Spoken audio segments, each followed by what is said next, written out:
नमस्कार। इतिहास की ऑनलाइन क्लासेस में आपका स्वागत है। हम कुतुबुद्दीन ऐबक के बारे में पढ़ रहे हैं और हमने पढ़ा था इससे पहले वाले वीडियो के अंदर कि कुतुबुद्दीन ऐबक का जो 1206 से 1208 तक का जो काल है वो भारत में राजनीतिक कार्य का जो काल माना जाता है। मैंने राजनीतिक, देखो ये सैनिक गतिविधि का काल है। सैनिक गतिविधि यानी इस दौरान उसने युद्ध लड़े मोहम्मद गौरी के साथ में या उसके बाद भी यहाँ पर रह करके। लेकिन ये जो 1206 में मोहम्मद गौरी की मृत्यु हो जाती है, भारत में वो राजगद्दी पर बैठता है, तो अब उसके ऊपर एक जिम्मेदारी आ गई। तो किस तरह से अपनी राजनीतिक गतिविधियों के द्वारा वो यहाँ पर अपनी व्यवस्था को सुदृढ़ करने में लगाता है। तो जिसमें मैंने आपको बताया था कि किस तरह से उसके जो असंतुष्टों को उसने संतुष्ट किया या उनका दमन किया। दमन शब्द का बीच में जिक्र कर सकता हूँ। और इन राजनीतिक गतिविधियों के द्वारा 1208 के अंदर मैंने आपको कहा कि मोहम्मद गौरी के क्षेत्र में, उसके देश में जो उसका जो उत्तराधिकारी था, उसने उस कुतुबुद्दीन ऐबक के लिए राज के छत्र है, राज की पताका है, वो भेजी और एक तरह से उसकी जो सत्ता थी भारत में उसको मान्यता प्रदान की। तो यहाँ पर उसका जो स्टेटस है वो पूरा बदल गया। 1208 से लेकर के 1210 तक का जो काल है उसके अंदर जब कुतुबुद्दीन ऐबक को अब लग गया कि मेरे यहाँ सारे संतुष्ट हो गए हैं, मुझे अपने गृह प्रदेश से एक वैधानिक मान्यता जो मिलनी चाहिए थी वो भी मिल गई है। तो अब उसने दिल्ली सल्तनत, मैंने कहा कि 1206 से लेकर के 1526 तक का जो काल है वो इतिहास में दिल्ली सल्तनत के नाम से जाना जाता है। तो दिल्ली सल्तनत की उसने रूपरेखा बनानी आरंभ की कि राज्य कैसा होगा, किस तरह से शासन किया जा सकता है। लेकिन एक सबसे बड़ी बात है,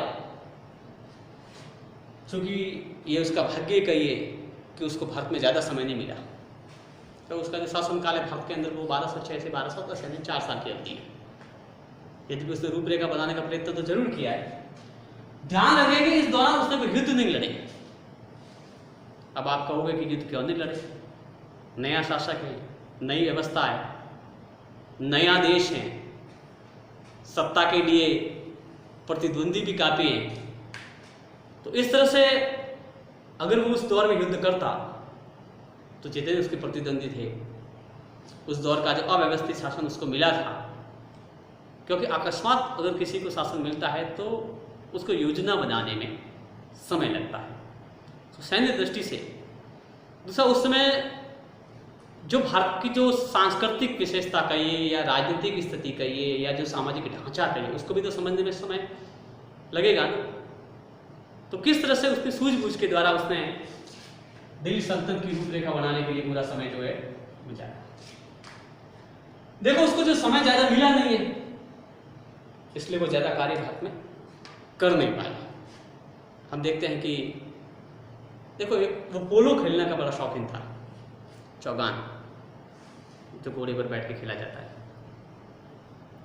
हमारा जो जयपुर है इसके लिए बहुत प्रसिद्ध है राजस्थान में। तो वो भी पोलो खेलने का शौकीन था। एक दिन पोलो खेल रहा था, घोड़े से गिर गया और उसकी मृत्यु हो गई। तो ये भी अकस्मात मृत्यु, वापस वो स्थिति पैदा हो गई जो मोहम्मद गौरी के बाद में भारत में हुई थी। तो उसकी मृत्यु के बाद में जब आगे आने वाले वीडियो में पढ़ेंगे कि किस तरह से दूसरे शासक बनते हैं, लेकिन 1210 के अंदर चौगान खेलते हुए या पोलो खेलते हुए उसकी मृत्यु हो जाती है। और भारत में जो उसका शासन है किस तरह से प्रभावित होता है, आगे आने वाले वीडियोज के अंदर हम इसका अध्ययन करेंगे। नमस्कार।